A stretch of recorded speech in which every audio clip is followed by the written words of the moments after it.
Welcome to Two Bees in a Podcast, brought to you by the Honeybee Research and Extension Laboratory at the University of Florida's Institute of Food and Agricultural Sciences. It is our goal to advance the understanding of honeybees and beekeeping, grow the beekeeping community, and improve the health of honeybees everywhere. In this podcast, you'll hear research updates, beekeeping management practices discussed, and advice on beekeeping from our resident experts, beekeepers, scientists, and other program guests. Join us for today's program, and thank you for listening to Two Bees in a Podcast. We've got a great episode for you today on Two Bees in a Podcast. First, we are joined by Dan Aruell and Matt Hoepfinger from the Bee Informed Partnership, who will be here talking about the best and worst management practices with beekeeping. If you want to know the great things that you can do to ensure colony health and the things that will lead your colony to low productivity or perhaps even demise, you definitely want to listen to that segment. That will be followed by a segment with Dr. Julia Bowsher from North Dakota State University. She and her team has done research on the factors that make the female larvae become either workers or queens, and you're certainly going to want to stay around to hear that. All of this will be concluded with everyone's favorite segment, questions and answers.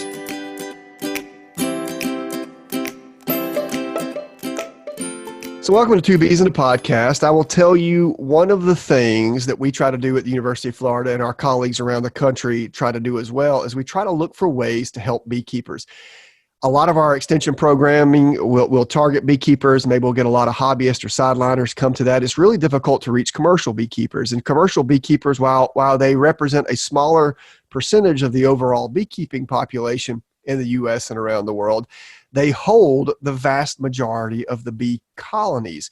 So anything that we can do to help commercial beekeepers is a major plus. And we have this group in the United States called the Bee Informed Partnership that has a long history of trying to help commercial beekeepers. They do a lot of research on the ground, working with commercial beekeepers to spot trends. And today, we are excited on Two Bees in a Podcast to have two field specialists for the Bee Informed Partnership talking about the best and worst management practices that commercial beekeepers do. I think this is relevant to all beekeepers, so it's going to be great talking about these things. Amy, I hope you're ready. Are you ready for this? I'm ready. Let's do it. How do I know you're ready? Just because you say it doesn't make it true. That is also very true. I'm usually not really ready, but I can wing it. I just wanted to see how excited you were. All right. Well, I'm excited because I honestly don't even know what the list is. You saw these two individuals give a presentation, so I'm excited to see what they come up with. Joining us today from Texas A&M, out of Texas A&M, Dan Aruell. And joining us out of UC Davis in California, Matt Hoepfinger. We have Dan and Matt on the podcast with us. Dan and Matt, thank you for joining us today. It's a pleasure to be here. Thanks for having us on. Absolutely. So we have two guests, which Amy, of course, I botched these things up royally, so I'm going to do my best to make sure and not talk over them. So Dan and Matt, I'm about to ask you the same question. Maybe Dan, you answer first. Matt, you follow up. What do you guys do for BIP? How did you get involved with the Bee Informed Partnership? How did you get involved with bees? And what is it that you guys do?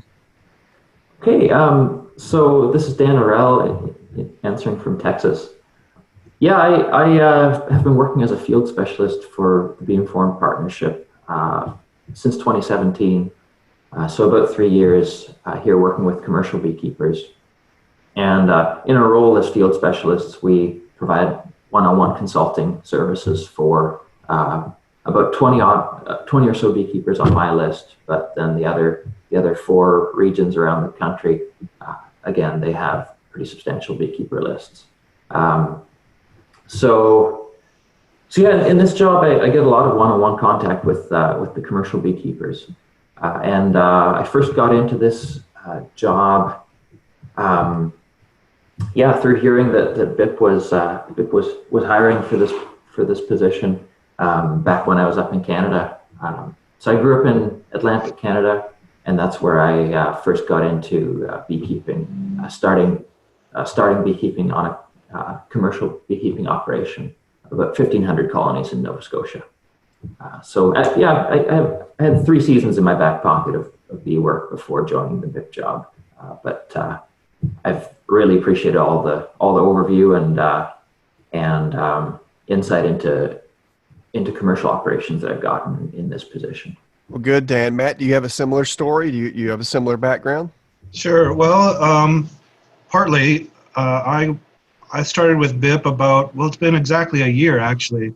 So I've been a field specialist for BIP for a year. Before that, I had a completely different career and was working in the IT industry for telecom company. But I've been a hobbyist for 10 plus years, and bees have really been my passion, or some would call it my obsession.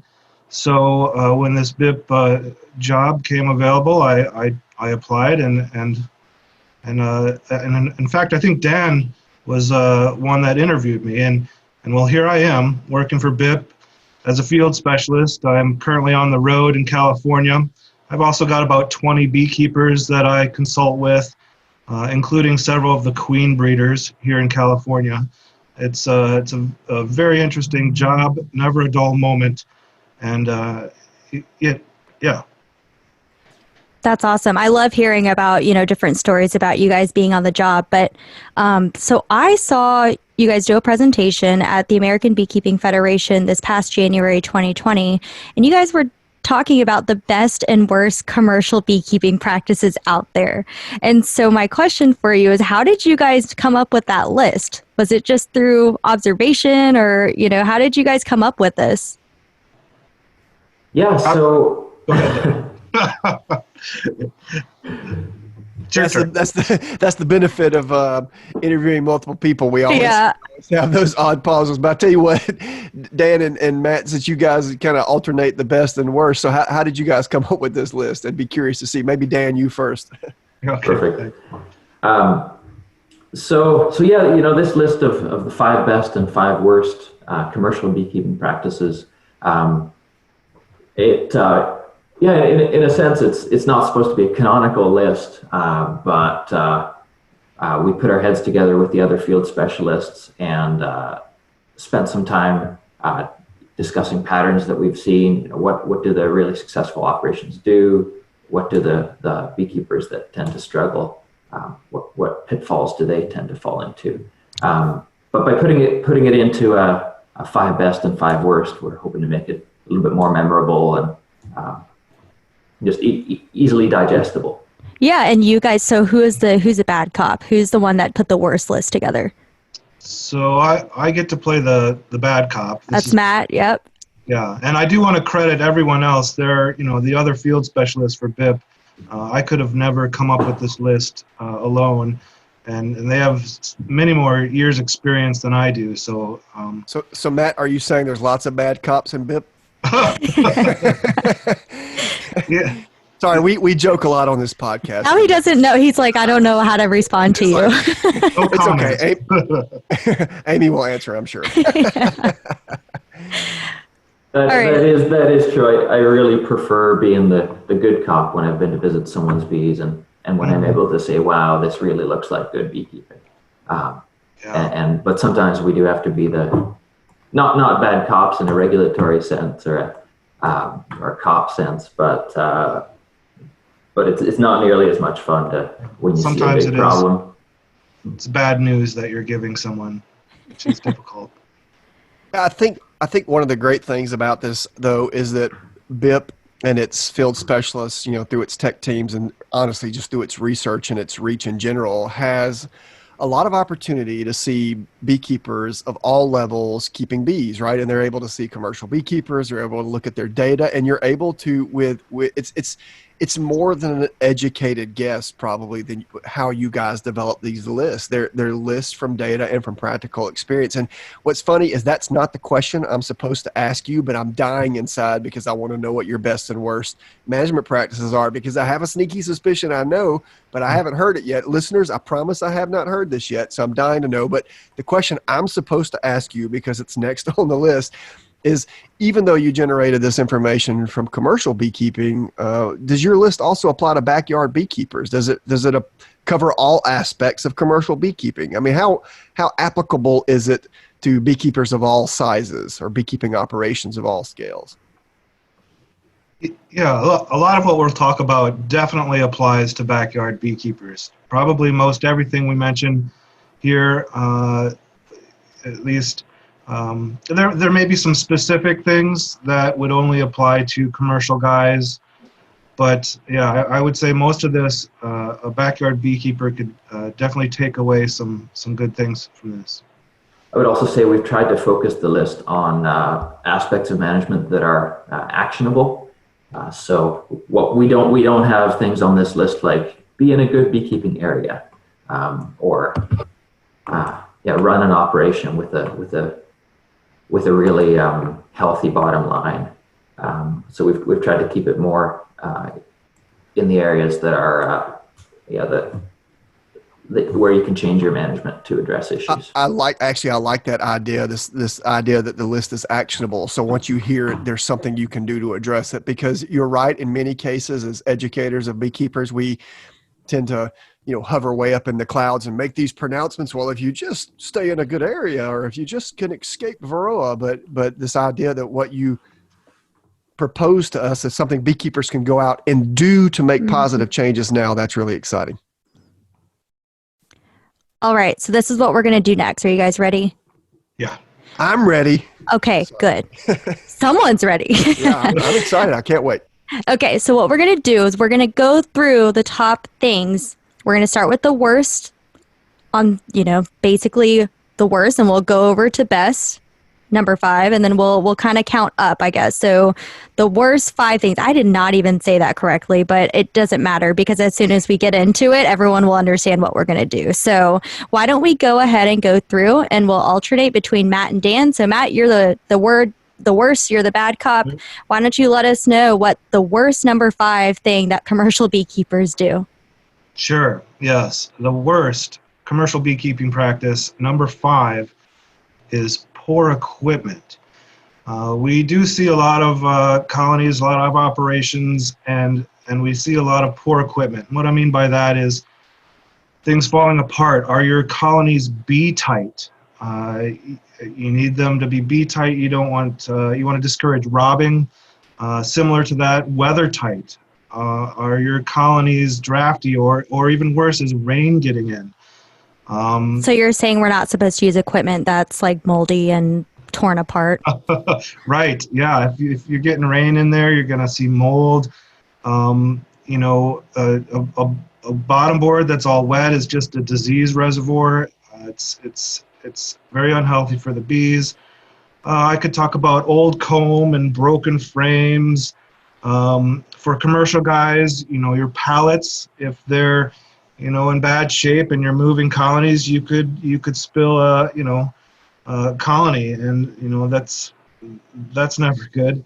So Matt, let me ask you a question. This is interesting because this is kind of a curve for me. I wasn't necessarily expecting poor equipment. I want to ask 2 questions. Number Sure. 1, I want to ask what percentage of commercial beekeepers with whom you work or with other field specialists from Built Work, what percentage of the equipment do you think is bad? Are we talking 10%, 20%, 30%? It's an estimate, of course. You can be wrong, but I'm curious what your feeling is about that. Sure. Most of it is in good shape, and it's a sliding scale too. It's we're in a gray area. I would say 10 or 15%. Okay, interesting. A lot of the lids seem to will be rotten, and yeah, there's corners are completely damaged where you see robbing happen in the fall, especially. But most of it is good. But it's interesting. Yeah. I would guess probably what commercial beekeepers are doing is that they're just playing the numbers game, right? To invest in new equipment, to invest in new combs obviously costs money. And so the question they're probably facing is do I put that money there? Do I put it in a treatment? Well, the boxes haven't fallen apart yet. And what you're saying is that you guys from BIP think it's more important to address that than maybe we've given it credit for in the past. I think that's an interesting point. Yeah. One more specific thing I'd like to mention for commercial guys. I find that the cleats on the pallets, the W cleats, are better. It separates the colonies by an inch or half an inch, and which prevents moisture from building up between the colonies, and the moisture just rots the boxes. it's also easier to hinge forward a colony with those W cleats to check the bottom. So yeah, that's cool. yeah. For our listeners out there, a lot of our commercial beekeepers will keep multiple colonies on a pallet, right? Just a moving pallet, maybe 4 colonies, maybe 5. And I'm saying the word colony, I guess I mean hive. But the idea is that these cleats are affixed to the pallet and you sit your hive on them to provide stability. And what you're saying, Matt, is that this particular style, the W, allows some separation between hives, lowers moisture buildup, allows the hive to be rocked forward, et cetera. So that's Exactly. I love the fact that, already out the gate, you guys are giving very practical advice, something I wouldn't have even considered addressing, from the academic perspective. But I like that idea. That's really cool. Thanks, Matt. I feel like we should have asked you, Jamie, what you thought the best and worst things were, and we should have compared it. It is too late. You're right. You're into right. this interview now. All right, So that's fine. Dan, I'm excited to hear what Dan says is the best practice, number 5, now that Matt's already thrown me a curve. Yeah. I like being bad cop, so I'll ask Matt about his, worst 5, and you go ahead and ask Dan about his best 5, and we'll just switch off that way. You can. I don't know if people. Here see I am us, organizing. Yeah, I know. Of course, the bad cop always trying to organize stuff. All right, Dan, I've got to hear it. What's your best practice, number 5? So counting down from number 5, the 5th best practice that we wanted to point out is good splitting methods. And that can encompass a lot of different things. I'll just make a few bullet points. But a pattern that we see is that the folks who split their hives fairly aggressively and consistently, where most of the colonies in an operation go through the splitting process, is that they tend to have better success controlling their varroa loads.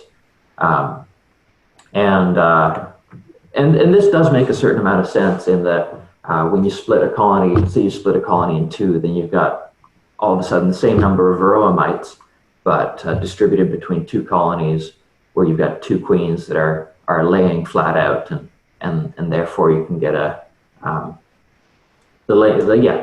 buildup of the bees can start to outpace the buildup of the varroa mites. But also, thorough splitting gives you some opportunities to control varroa when the colonies are smaller, or even when you've got that gap in the brood cycle if you're using cells to requeen. So, for example, putting in treatments on day 17 to 19 can be a really effective treatment window. And I also just wanted to mention that I think splitting time is a time in the season when virtuous cycles or vicious cycles can really make themselves known in your beekeeping year, so that if you've got really nice strong colonies with healthy brood that you're splitting up, and the environmental conditions are good, like they're at the start of a nice honey flow, then your splits can just be primed to really succeed. But if you have had big losses, and if there are lingering health issues like European foul brood in the brood, and if you're trying to split them too hard, and really you should be making 3 frame splits that time of year, but you're scrounging and making 1.5 frame splits, then that European foul brood issue can really hamper the buildup of those colonies. So besides the advantage of giving an opportunity for mite control, I think it's a really key time to be looking at the healthier brood. Yeah, I think it's interesting you bring that up. A lot of beekeepers I know certainly believe that splitting can be a management strategy for varroa. It can contribute to varroa control for the very reasons that you said. Also think, ill-timed splits out of season, splits when there aren't a lot of good resources can put you in a bad corner, right? Where you're having to provide a lot of sugar syrup, as it were, maybe pollen patties, et cetera. So split management in general can be a very good thing for sure for beekeepers. It's something that a lot of hobbyists and sideliners don't think about as much because, it's what commercial guys and gals do, but it certainly can pay dividends when done appropriately. Awesome. Okay, so that was 5. Now we've got 4 more for each. So Matt, can you tell me the worst number 4 on your list? Sure. Worst number 4 is no plan for antibiotics. As you know, in 2017, beekeepers are now required to get a veterinary feed directive, a VFD, to acquire antibiotics. And antibiotics are used for foul brood, both European foul brood, American foul brood. A quick note here, you do not need a VFD for fumagillin, which is sort of an antibiotic used for nosema. So for acquiring the correct antibiotics for EFB, for example, you would need to get oxytetracycline, which is terramycin. AFB, you would want tylosin or Tylen. And to get those, you need to work with a vet. And I just actually went through an experience. You know, I am a field specialist, and I look at thousands of colonies every year, but I also keep a few bees as a hobbyist. And this year I saw EFB, and so I went through the whole rigmarole of contacting a few vets in my area, and I picked one that I seemed to like, and it was quite easy to get the VFD. A few phone calls.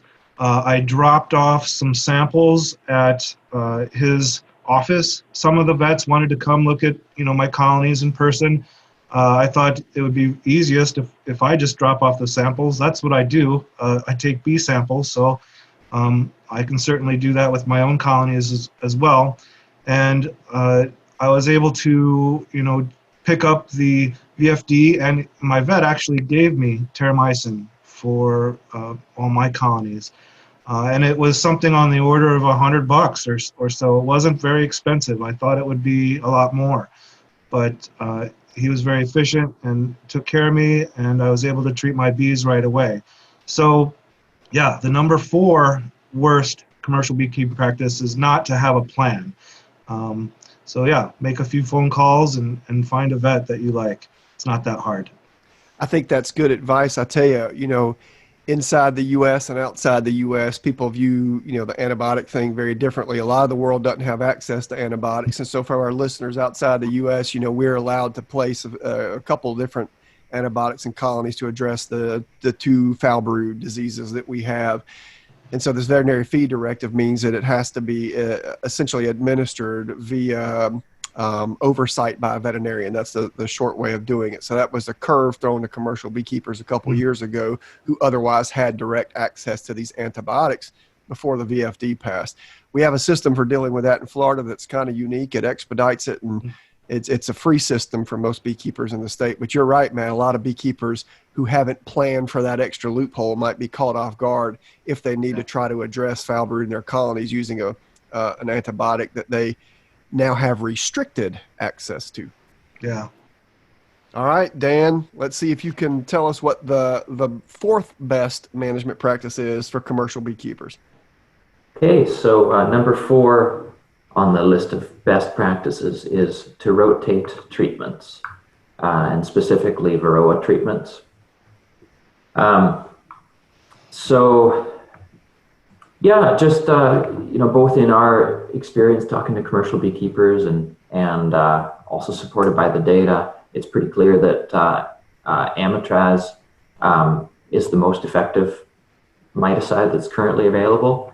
But there are some definitely credible signs of the beginnings of Amitraz resistance. So, for example, Frank Rankovich, who's based at the USDA Baton Rouge Bee Lab, has done some work that shows a range of sensitivity to Amitraz in the mites.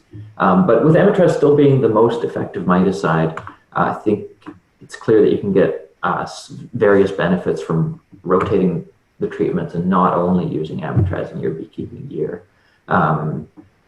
So, for example, taking advantage of different treatment windows, for example, late fall, putting in an oxalic treatment,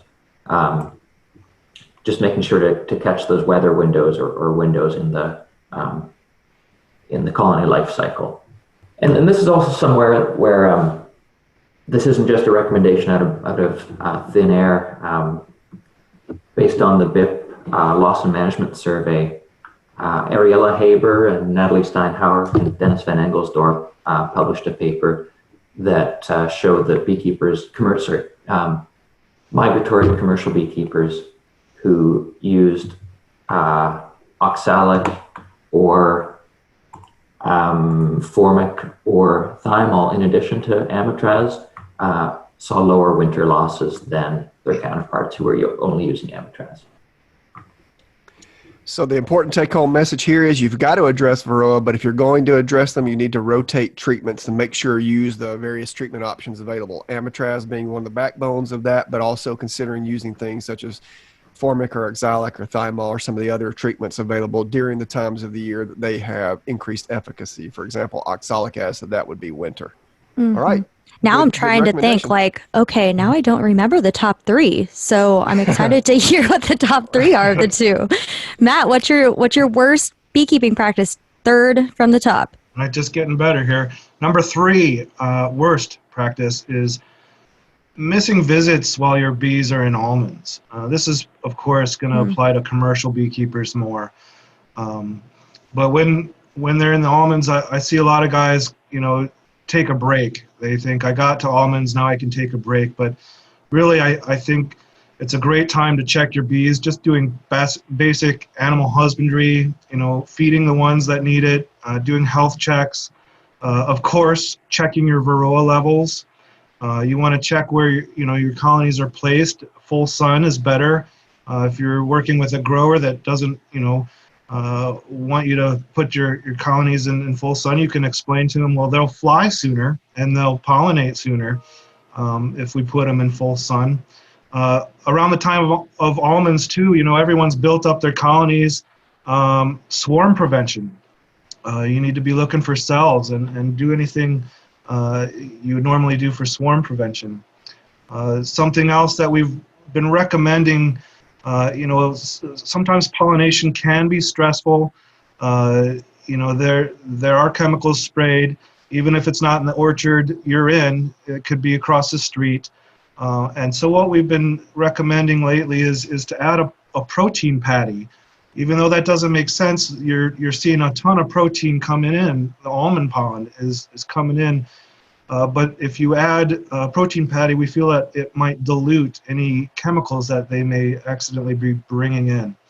Other things, just being on top of your broker arrangements. Who's going to do what? Is your broker feeding? Are you feeding? Or things like that. And of course, did I mention check your varroa levels? I think I did. How many times do we have to say that over and over again? Right. Yeah.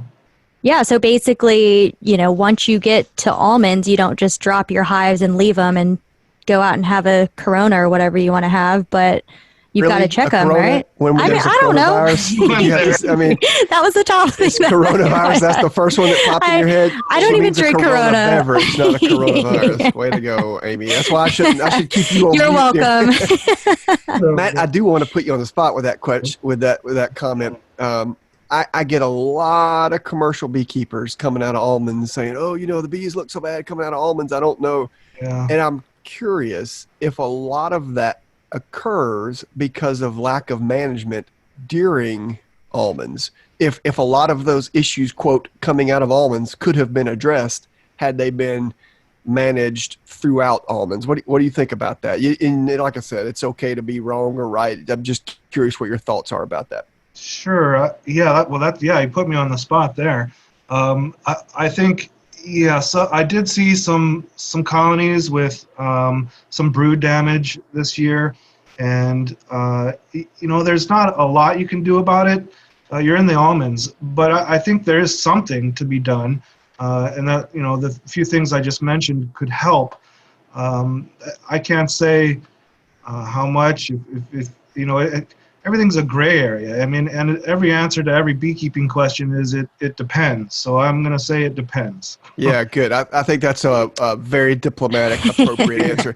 And again, recognizing that we have listeners from all over the world, I want to say this whole almond thing is because somewhere between 60 and 70% of our commercial bee colonies are moved to almonds every January, early February for the purpose of pollinating almonds. And so that's no doubt one of the most significant pollinator dependent crops here in the United States. A lot of colonies go out there, and then from California, they fan back out all over the country to pollinate other crops, et cetera. So Matt's just basically saying, once beekeepers get bees to almonds for pollination purposes, we can't just leave them there. We got to manage them while they're there. So Dan, we've heard the top 3 bad ones. So now tell us what the 3rd best management practice is for commercial beekeepers. Okay, the 3rd best management practice is to pull honey and treat early. So trying not to get behind on your honey harvest can really it can be really beneficial for your bee health going into the fall. Even if you get some weather delays during the summer, trying to get that honey off at the appropriate time, and treat for mites in a timely fashion. There's just a lot of tasks that need to be done towards the end of the season, getting the colonies up to a good winter weight, especially if it's an operation that's moving these colonies indoors. Then they have a really strict weather window where after it's too cold for the colonies to take up syrup, then that window is closed. We don't deal with that here in Florida. No, that's right. So you'd have a little bit more leeway if you're moving colonies down to, for example, Texas or Florida to winter your colonies.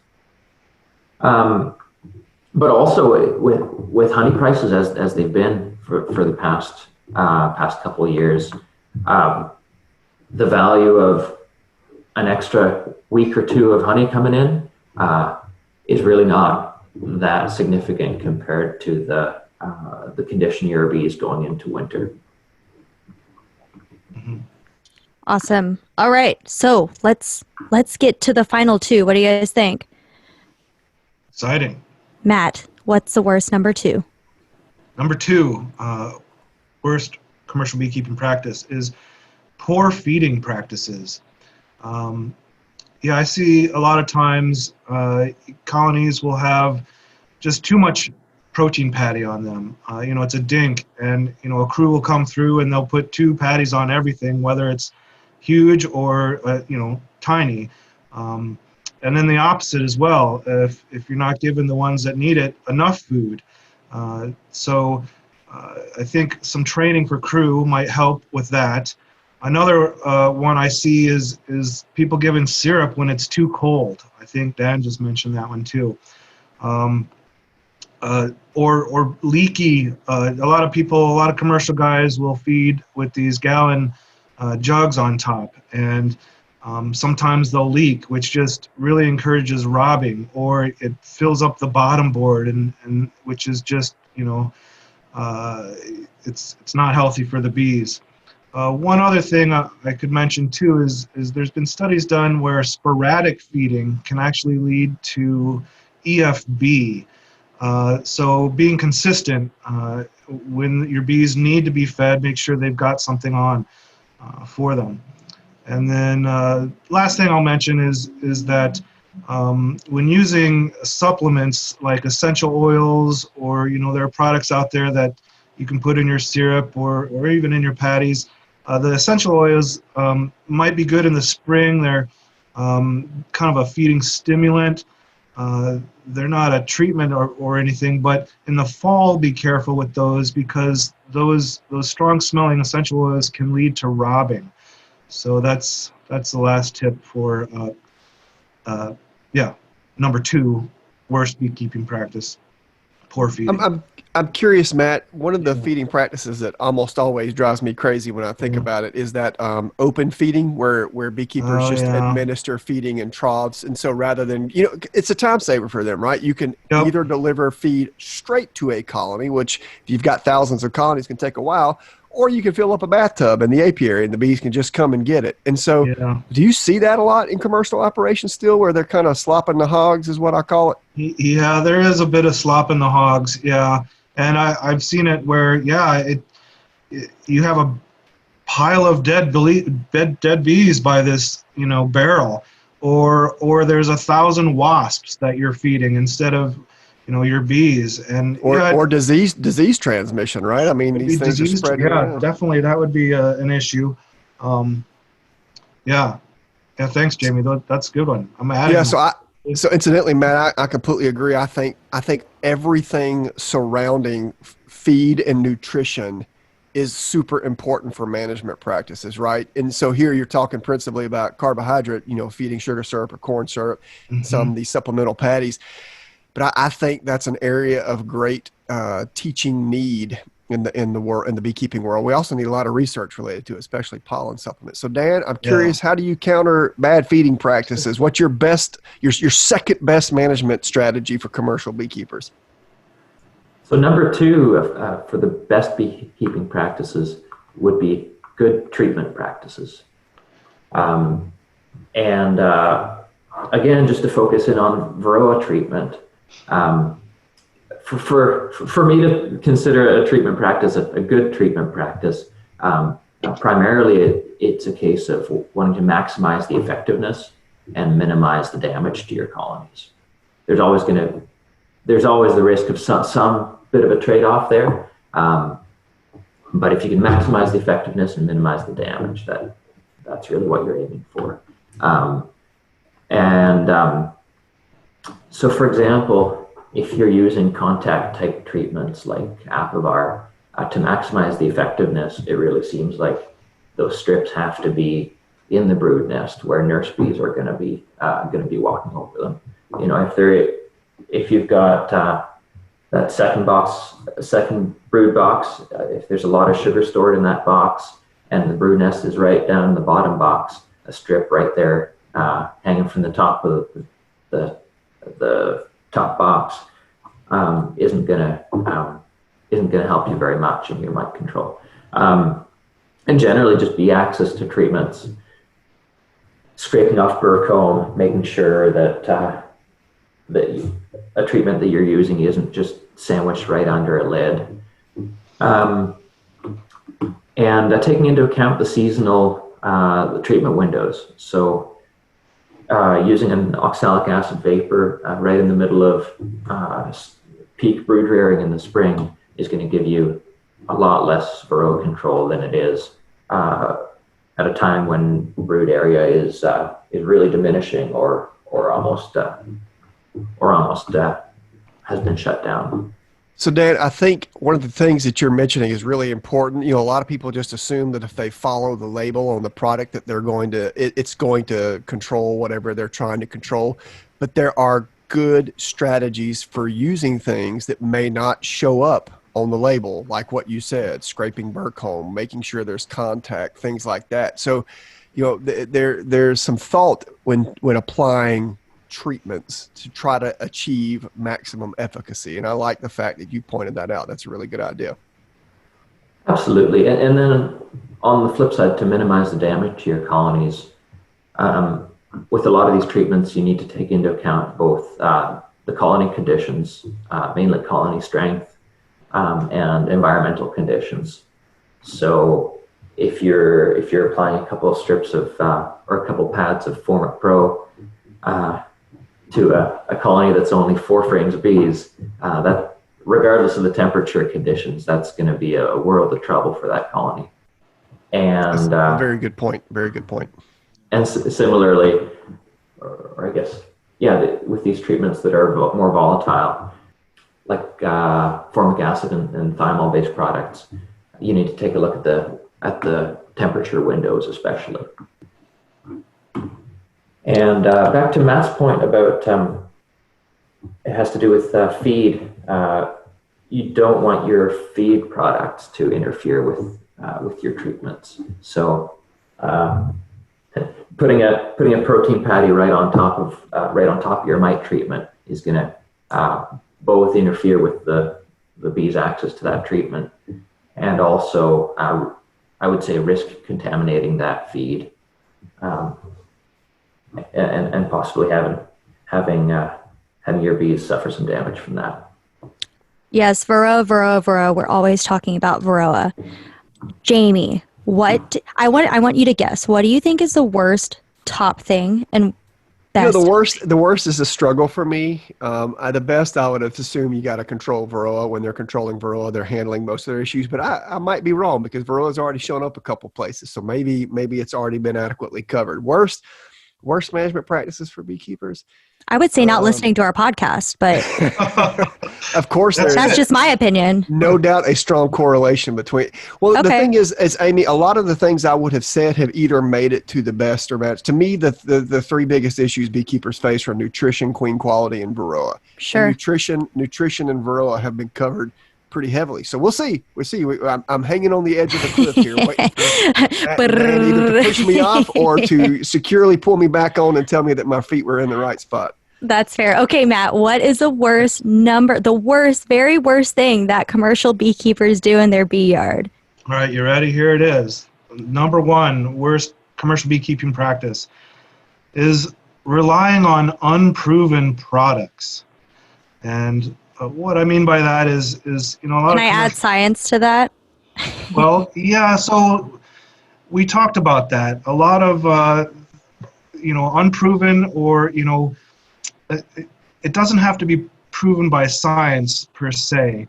I debated about adding science to that, because BIP is, of course, all about data driven. We're about the science, but a lot of commercial guys, they unfortunately are using some off-label products, and so that's something I consider to be proven. Some of these products. As far as unproven products, I'm referring to things like, a lot of times supplements. I see people using supplements instead of something else. When the whole VFD thing happened, some beekeepers were caught off guard, didn't have antibiotics, and they were trying to use some supplements to help prevent EFB. And once you've already got it, no supplement is going to treat for EFB. It might help in prevention, but once you've got it, you need antibiotics. There's been a lot of untested type mite treatments. Right now, a trendy one is oxalic acid with glycerin in a towel, and it works well in some cases. I've seen it work very well. But as you know, all beekeeping is local. There's been some data that has shown it didn't work well in other areas. So other examples would be, the old vaping of mineral oil or fogging mineral oil. I think that's been debunked. Small cell foundation. I am glad, incidentally, you switched to fogging, because I could just now see people putting mineral oil in their vape. No. I don't even know what those things. What is the thing called with which you vape? A vaporizer?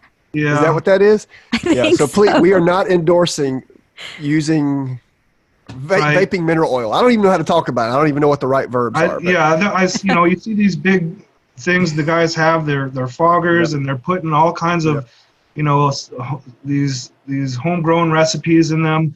If you want to try something new, even if it's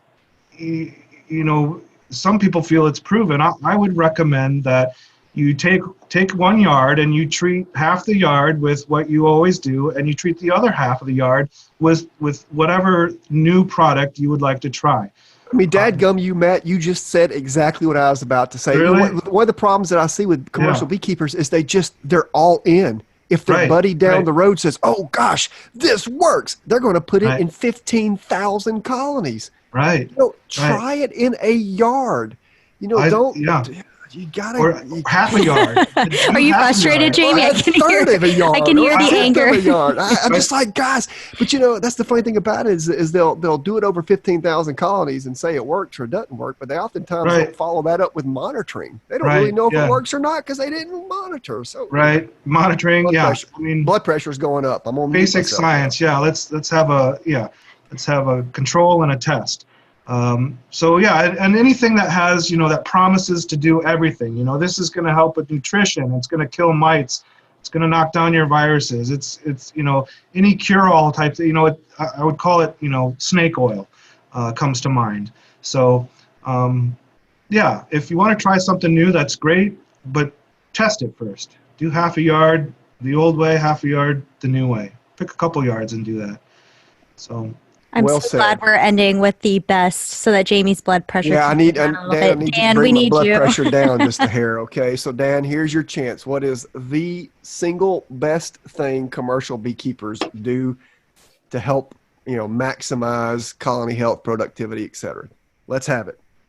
Yeah, so you just mentioned monitoring, and the single thing we've highlighted as the best commercial beekeeping practice is to know your mite levels.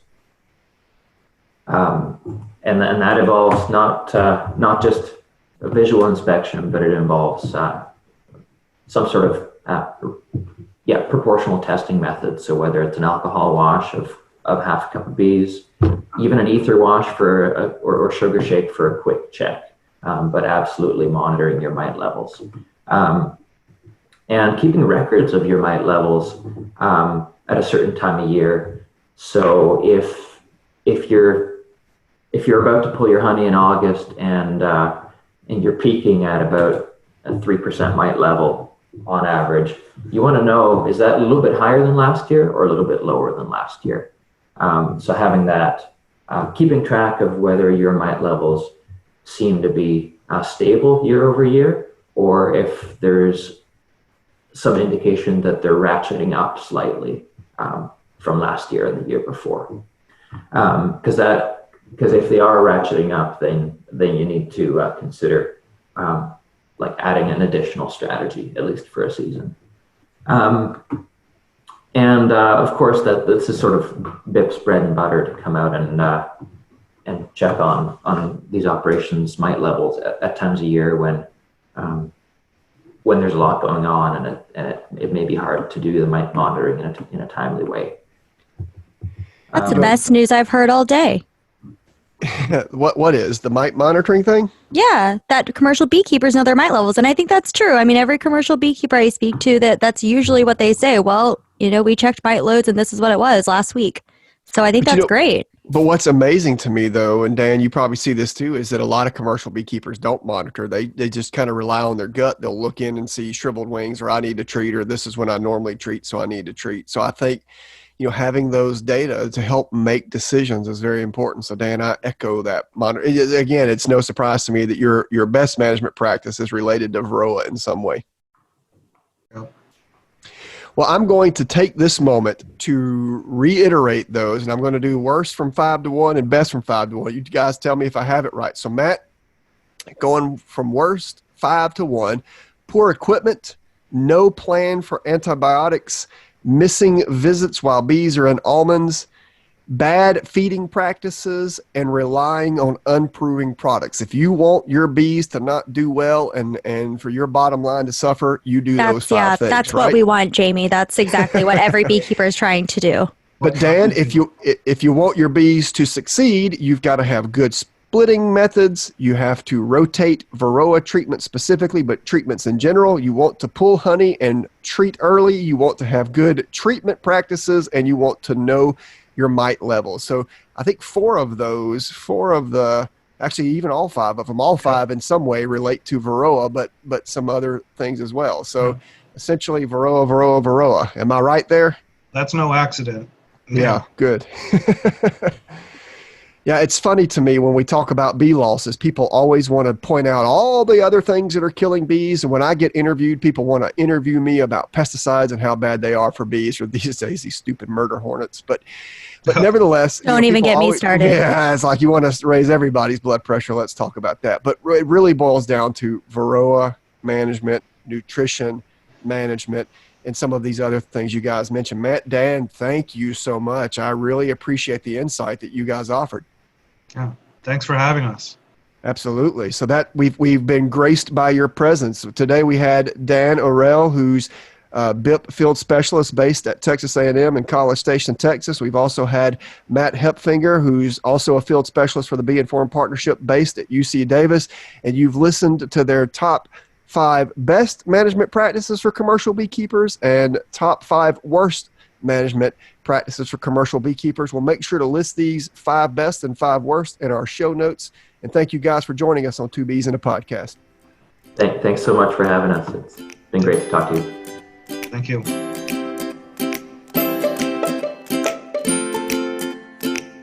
Have questions or comments? Don't forget to like and follow us on Facebook, Instagram, and Twitter at UF Honeybee Lab.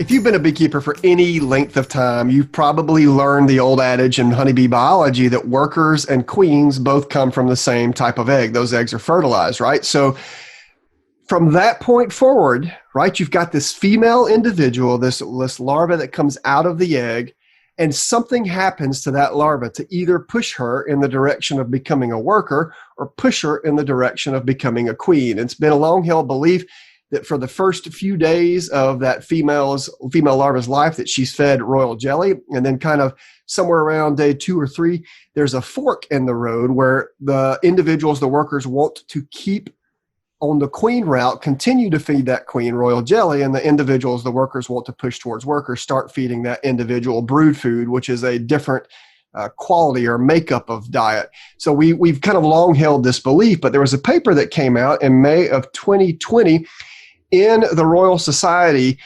proceedings that actually gets at this issue. Dr. Julia Bowsher, who's here joining us today, is an associate professor of evolutionary and developmental biology in the Department of Biological Sciences for North Dakota State University, and she and her colleagues published a paper called Diet Quantity Influences Caste Determination in Honeybees. Dr. Bowsher, thank you for joining us on Two Bees in a Podcast. I appreciate you calling in because this is a paper of very significant interest, and I look forward to discussing it for the benefit of the beekeeper audience that we have. Well, thank you for having me. I'm excited to be here. Absolutely. So it's kind of, we told you behind the scenes before we started this interview, before we get down into the meat of your manuscript, the research project that you did, I just want to know very quickly something about you. How did you get involved in bee research in general? How did you end up doing the project that we're going to discuss today? All right. Well, I've wanted to be a scientist ever since I was a small child. And I grew up in Louisiana. And in Louisiana, there's tons of insects in your backyard. So I always loved insects, all kinds, collecting them. And I eventually went to graduate school and I worked on dung flies and got a PhD doing that. And when I started as a faculty member, I started to go into bees. So I got a job at North Dakota State University, and agriculture is really important up here. And I started to think about pollinators. This was also around the time that we were really starting to worry about pollinator decline. And I first started working on bees that were not honeybees. I worked on the alfalfa leaf cutting bee and the blue orchard bee. And as I started working on those bees, I was looking at nutrition and diet and did some experiments showing how bees can be reared on different diet amounts to get very different adult sizes. And after we did that study, I started to think about, well, you know, honeybees are bees, and wondering if this kind of mechanism would be important for them. Would amount of diet be really important for size differences, especially size differences related to caste? And that's sort of the start of how we got into this work. I think that's interesting because, you know, largely held belief is that it's kind of quantity and quality of diet, right? It's that the queens are fed not just more food, they're fed a different quality food, which pushes them towards queen. But ultimately, as we kind of get down into your project, you're going to have shown that that's not necessarily the case. It's funny, before we go there, though, I was listening to you talk about as a PhD student, you were working with dung flies. And I think that's interesting. It probably wasn't hard for you to get motivated to move into bees, was it, Julie? Well, you know, everybody sort of, I would thought it would be a real conversation killer, the dung fly thing, but I was surprised how I would go to parties and people were actually really in. They wanted to know, where did you get your dung? How do you go to dung flies? And Are they like calling you the dung woman?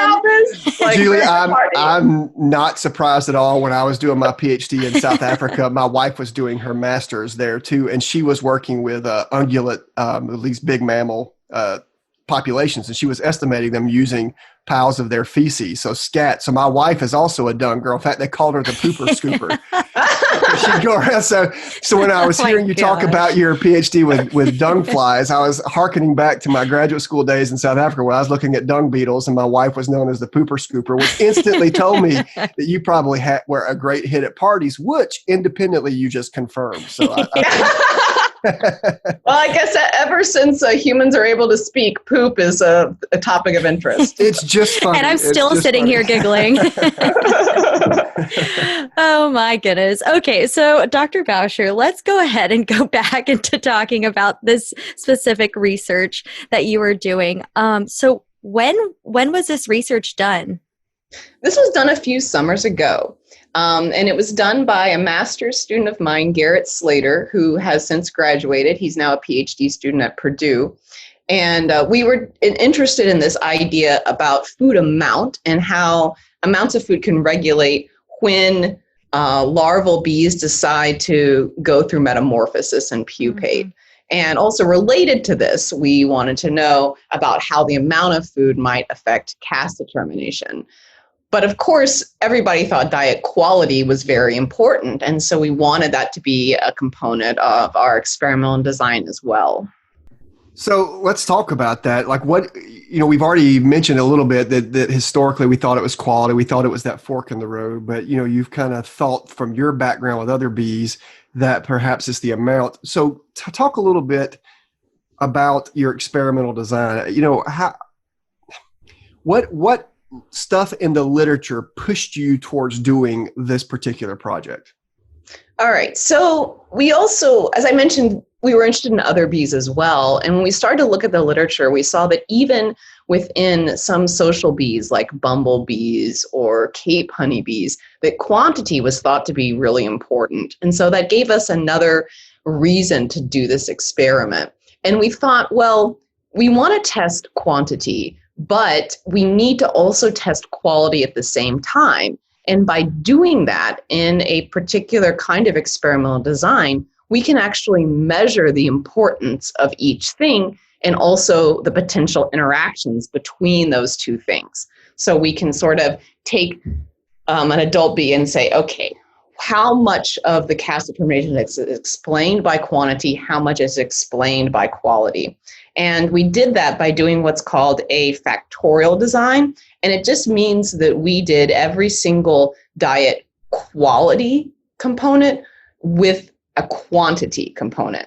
And we had 9 different levels of diet quality, and we had 8 different levels of quantity. And so for every diet quality we did that at all the different quantities and vice versa. So I don't know how clear that is, but we ended up having lots of different I was going to treatments. say, it was a massive study design. You basically had 72 treatment groups, right? Yeah, exactly. It's 72 treatment groups. And I read your paper. Very good. I appreciate your close reading. We also had an extra treatment that was not part of the factorial design, but what we did with that is we took the medium, the middle quality diet out of those 9, and we fed it to some larvae in ad lib, which means as much as they could possibly eat. So we fed it in excess. And that was just the middle quality diet. It wasn't the lowest or the highest. And the idea around that middle quality diet is we had read some papers where that diet was thought to be very good for rearing workers. And so we thought that was a good diet to kind of test our hypothesis in a second way, being as we wouldn't necessarily expect that diet would make queen-like individuals. So we tried to see if we could do it by giving them an excess amount. Sure. So I have a question from a non-researcher perspective. So what quality components were you looking at, and what does that actually mean? And how are you feeding the larva?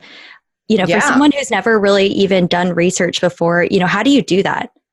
Great. So we had 2 different aspects of quality that we're interested in. We were interested in protein content, like the proportion of protein and the proportion of carbohydrates, which are sugars. And there's lots of different quality aspects that are thought to be important for queen rearing, but we just focused on those 2 because most of the previous studies had gotten positive results on either protein or carbohydrate.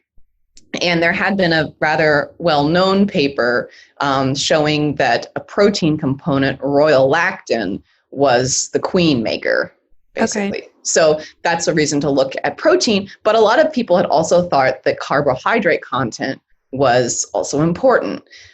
So we had those 2, and we altered them looking at we had like a high protein, medium protein, and low protein diet, and then high carb, medium carb, and low carb. And we did all those different combinations. So we had like high protein, low carb, medium, and that's how we got our 9. Got it. So how do you feed the larvae?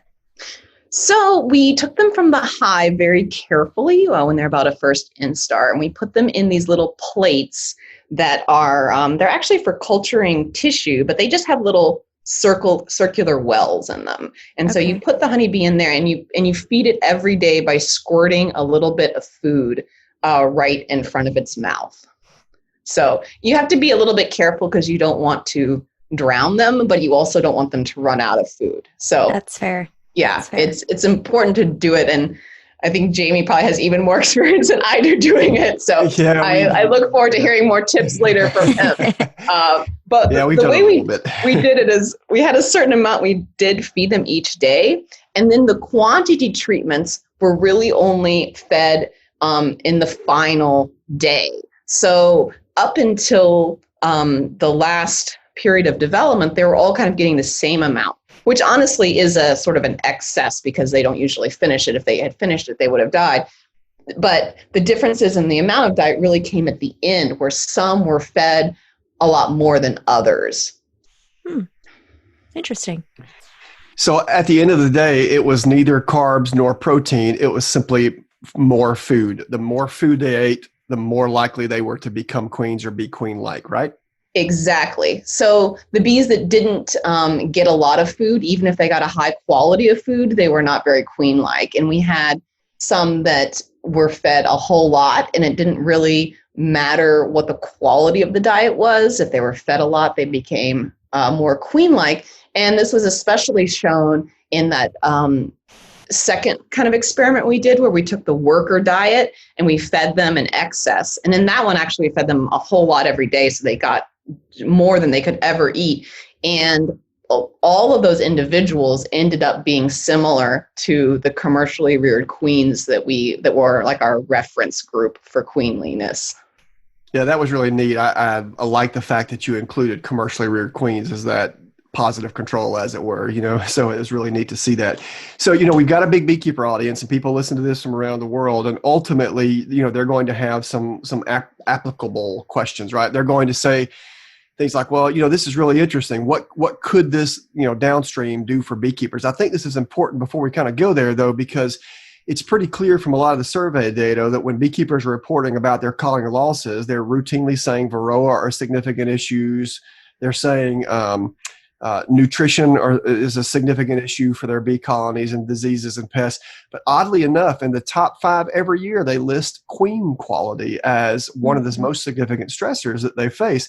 So when I see a project like yours, and you're rearing queens in vitro or in the lab, and you're showing that it's the amount of diet and not necessarily the quality of the diet that pushes them towards queens, what downstream could this do for beekeepers? Where could we head with this information that might help beekeepers improve queen quality so that they can have better queen or better colony survivorship and better colony productivity? Yeah, I think that's a really good question. And I had also noticed that about queen quality being really important. And I think having quality queens helps the overall resilience of the bee population to lots of the other problems that they have.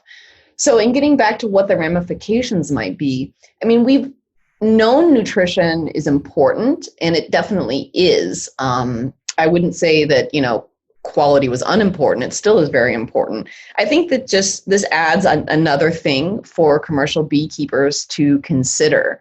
And I know that, the way they rear them, a lot of times the nurse bees are taking care of most of the job. But I think if there's anything they can do to ensure that enough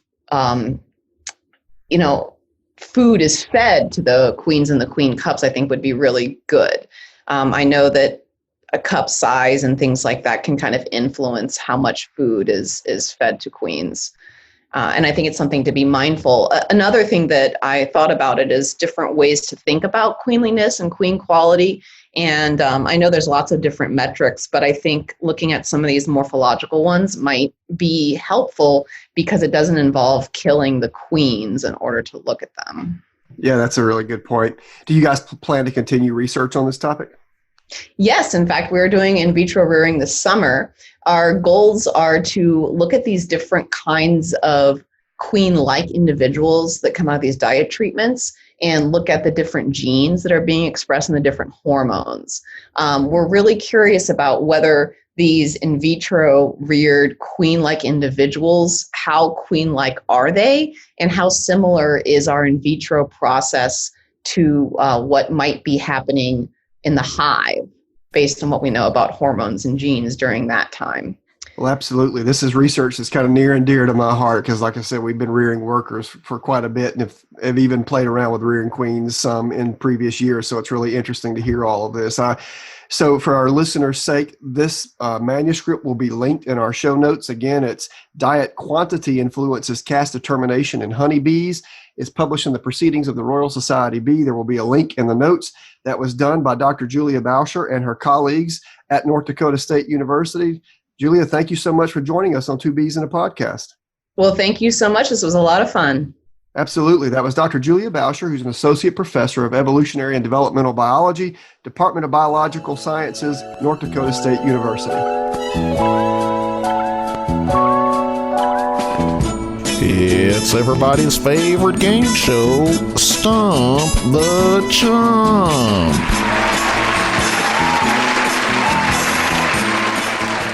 All right, we are doing our question and answer. We're going to do a really quick Q&A today, and we have two questions from Facebook.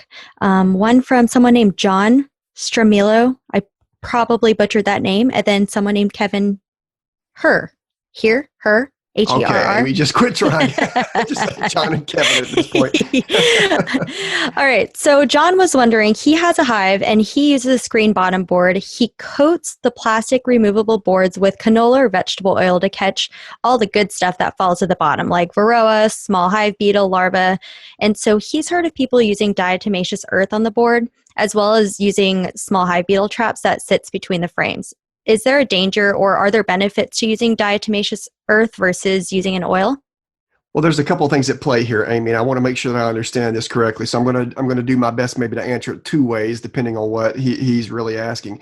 So if you use a screen bottom board and your screen bottom board is open to the ground, there's really no need to put an insert on it and coat it to catch those varroa, et cetera, because those things that naturally fall will fall through the screen bottom board and to the ground. Sure. So that's the standard screen bottom board. Now, some screen bottom boards, things they'll have a piece of wood under them, and that's where people will kind of slide small hive beetle trays or slide these plastic inserts, et cetera. In those cases, the varroa or what have you will fall through the screen, but still into the colony because they're just simply landing on a board. And the worry there is that they can crawl back up through the screen and get back onto the bees. In that case, you can put this plastic insert and coat it with vegetable oil to catch the varroa, to catch the small hive beetle larvae, etc. So I would argue if you're using the first option, the open screen bottom board where things just fall to the ground, you don't have to put anything under there at all, because if small hive beetle larvae or varroa are falling through the screen to the ground, they're not going to make it back into the hive. If, however, you have one of the screen bottom boards that does have that kind of wooden piece underneath, then it is helpful to have that plastic insert that you coat with Vaseline or vegetable oil to catch things. Now, the fact that he mentioned diatomaceous earth leads me to believe that he wants to put that under his colony, perhaps as a way to kill the beetle larvae or varroa. And I would argue that the research that I've seen on diatomaceous earth suggests that it doesn't really help that much. There have been people who've sprinkled it around colonies and done research to show that it's not really impacting beetle larvae as they crawl into the soil. And even if you were to put a trap under that hive that then itself contain diatomaceous earth with the hope that the larvae or the varroa or what have you would fall into it, I would argue that diatomaceous earth is not necessary. Even in that case, you could just put vegetable oil in those traps as well. Now, he also mentioned the traps, the small hive beetle traps that go between frames in the nest. I do like those. There's many versions of those, the Better Beetle Blaster, the AJ Beetle Eater, et cetera. There's a few different types. I do like those. We tend to put vegetable oil or mineral oil in ours if we're having beetle problems in Florida, which we often do. we'll put 2 of those traps per box. So if a hive is composed of 5 boxes, we'll have 10 of those beetle traps scattered throughout. But even in those, we're not using diatomaceous earth. We're simply using vegetable oil or mineral oil. Sure. And some people use essential oils in those too. Does that work? They do use essential oils. I don't think it's really they're really that useful, frankly. Sure. I really what you're trying to do is you're providing these traps as a place for small hive beetles to go hide, and really once they go in there, you just need them to get coated in oil. A lot of people will use apple cider vinegar because it is probably an attractant. It probably attracts beetles to those traps. However, beetles can go into the vinegar and come right back out. So you've got to have a killing agent in those traps Sure. as well, which is where the oil comes into play. Yeah, that makes sense. Okay. So for the second question, we, a couple of episodes ago, talked about your top 10 tips for beekeepers. And we were talking about varroa mites, how they look like chia seeds, and you didn't know what chia seeds were, which is fine. But you also started talking about conducting an honest assessment of the quality of forage sources where bees are located. So his questions are, how does a person recognize those forage sources, and are there resources for seeing what kind of sources or forage is around you, and are there actual quantitative measures for this assessment? So there's no quantitative measure. So by definition, a quantitative measure, you can go out there and measure. There's more of a qualitative measure where you're trying to assess more visually. And so let me give you a couple pointers here. Number one, you need instantly, if you are going to keep bees in an area, you need instantly to go to your nearest local bee club or find some local beekeepers and ask them, hey, you live in this area. Is this a good honey producing area? What plants should I look out for? Right? Because your beekeepers in your area are going to have lived through nectar producing seasons, and they're going to be able to know where you are. There's lots of this thing that's good, or there's none of this thing that's bad. Before I moved to where I live in Florida, there was a beekeeper I knew who lived in this area. He said, Jamie, this particular area is a tough place to keep bees because there are no nectar resources. And I kind of wrote him off because I'm a lot like other beekeepers. Well, bees can fly 3 to 5 miles. They'll find it. Well, when I moved down here, I was like, my great beekeeping skills and knowledge, my bees are going to go find this forage. Well, there's nothing but oak trees and pine trees here. My bees make no honey. And it took another beekeeper living in this area telling me that. And then it took me living through 3 honey seasons here before I finally believed it. So I should have listened to the beekeeper to begin with. Yeah. So my recommendation is you got to go to your local bee clubs, find your nearest beekeepers, ask them, what are the plants that bees make honey from in this area? And then you need to ask, are there beekeepers near where I live? If there are, do they produce honey? Another great resource for you will be your local county extension office. Your local extension agent. If I were told back, 15 years ago when I was moving to Florida, Jamie, you need to look for saw palmetto and gallberry, I would have gone to my local extension office and say, hey, what are these things? I live in this particular area. Is there a lot of this stuff known to be there? And some of the county agents would have been able to tell me, yeah, Jamie, where you're living, there's not a lot of this. There's a lot of oak trees and pine trees, and there's no such thing as oak honey. So all of these things would have helped me. If I want to produce honey where I live, I have to move my bees, and I have to move them to areas now that I can recognize have lots of gallberry and lots of palmetto. So you need to do your homework. Just because bees can fly a long distance doesn't mean they're going to fly far enough to get you honey if you live in a nectar desert. Sure. What do you do if you don't? If you can't move your hives? If you can't move your hives, then you're not going to produce honey. That's just the bottom line. Where my bees are in my backyard, I produce no honey. So if producing honey is important to me, I've got to move bees. And if moving bees is not an option, then you just have to know that you're going to be keeping bees, but not making honey, which is what I've done the 14 years I've lived where I live. You've made no honey. Yeah, it is. 14 it's funny. years. Yeah, it's funny, Amy. I really do. And it's funny because there's a couple of plants that come in bloom here that provide just enough nectar for the bees to not starve to death. Sure. And one blooms super early in the year. So if I get freezes that knock it out, I know I'm going to have to feed my bees until that second plant blooms, which is it blooms late in the year. And there are certain seasonal situations where it won't produce a lot of nectar. So basically I have 2 plants that produce enough nectar to keep my bee colonies alive. Both of those nectar sources are produce pretty unpalatable honey. And so it's funny, you know, I'm here giving people advice about bees and beekeeping, but my bees have not made honey. And it's not because I don't know what I'm doing. It's because I'm truly in a nectar desert. If I wanted to make honey, I've got to move my bees. I've got to, because the options that I have in my area are just simply limited.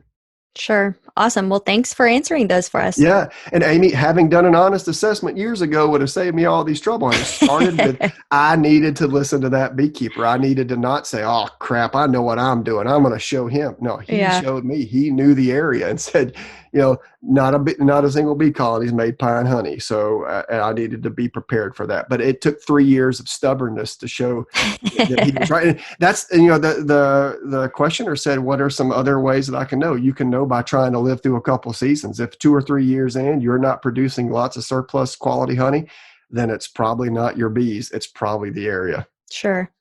Awesome. Thank you. Hi, everyone. Thank you so much for listening to this week's episode of 2 Bees in a Podcast. We would like to give an extra special thank you to our audio engineer, James Weaver, and to our podcast coordinator, Jacqueline Iyenje. Without their hard work, 2 Bees in a Podcast would not be possible. For more information and additional resources for today's episode, don't forget to visit the UF-IFAS Honeybee Research and Extension Laboratory's website, ufhoneybee.com. Do you have questions you want answered on air? If so, email them to honeybee@ifas.ufl.edu or message us on Twitter, Instagram, or Facebook at UF Honeybee Lab. While there, don't forget to follow us. Thank you for listening to 2 Bees in a Podcast.